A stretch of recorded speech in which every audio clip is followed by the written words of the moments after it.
Welcome to another episode of Sound with David Hyman. Today, we've got Daniele Coen, the founder, creator, inventor, CEO of Alsyvox, talking to us about the history of his company and how he makes these amazing speakers. Hey. Hi, David. How are you? I'm great. Awesome. That's great to meet you. Same. So when I was 13, I started reading audio magazines and reading about different philosophies. It never came upon me to say, hey, I'm going to go build that.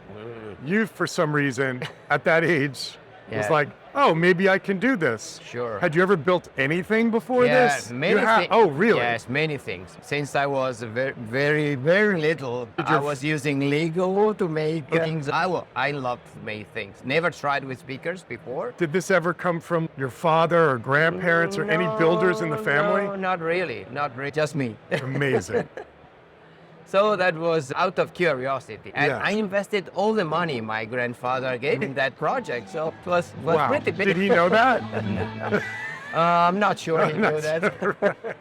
And how were the results of that first project? Great. They were. Really amazing. From the first very tentative, it was just opening a window. It was, wow, there is something. This is really going into the right direction. And then, of course, after the first prototype, I made modifications, especially on the Twitter section, because it was full line source, dipole, then there was a conventional tweeter. Yeah. So something was wrong. So I worked on that. And little by little, I came to the point that, okay, I need a line source also for the tweeter, and that is a ribbon.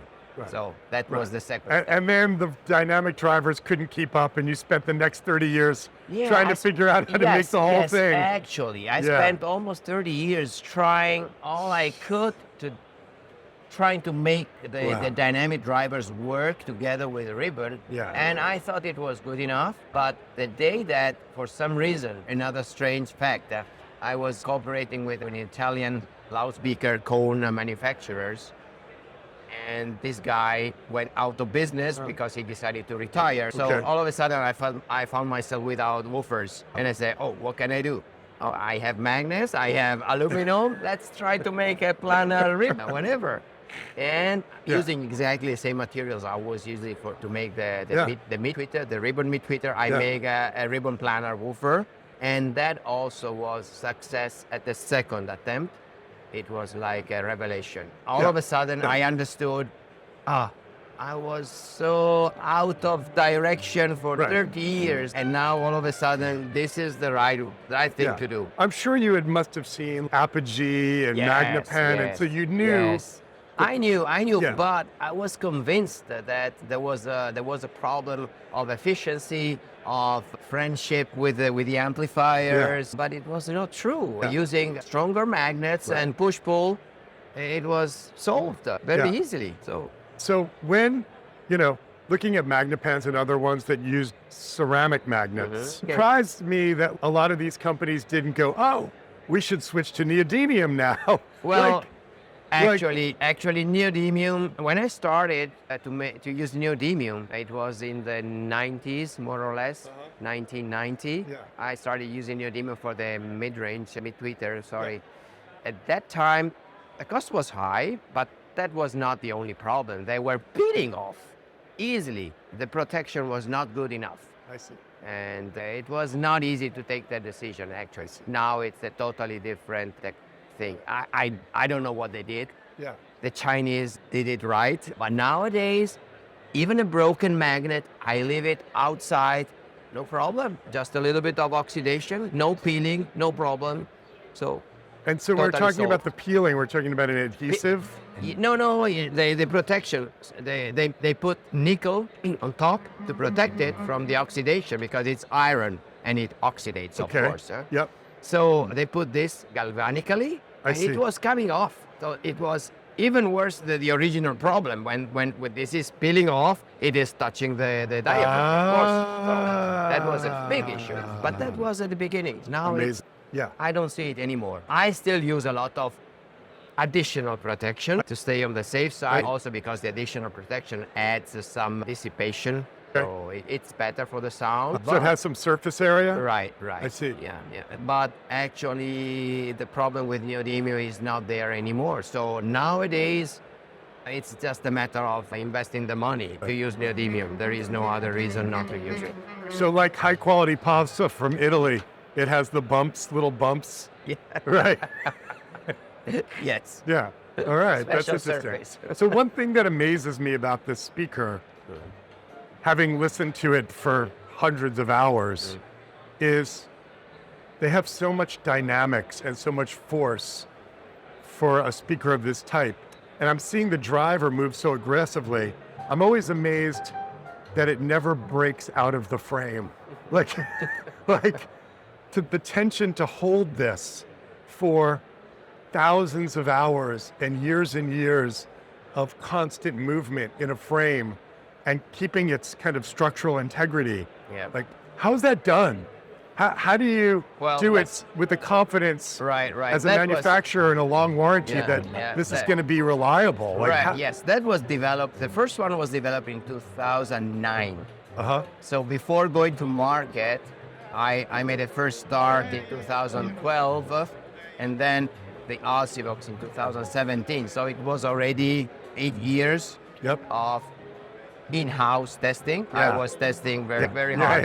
And that gave me the confidence. On the ribbons, I had 30 years experience, so no problem. But on the woofer, I started in 2009, and they still work fine. They are at home. I use them almost every day for the normal music we have at home. I want to stick to the glues, to the aluminum alloy, to the mylar.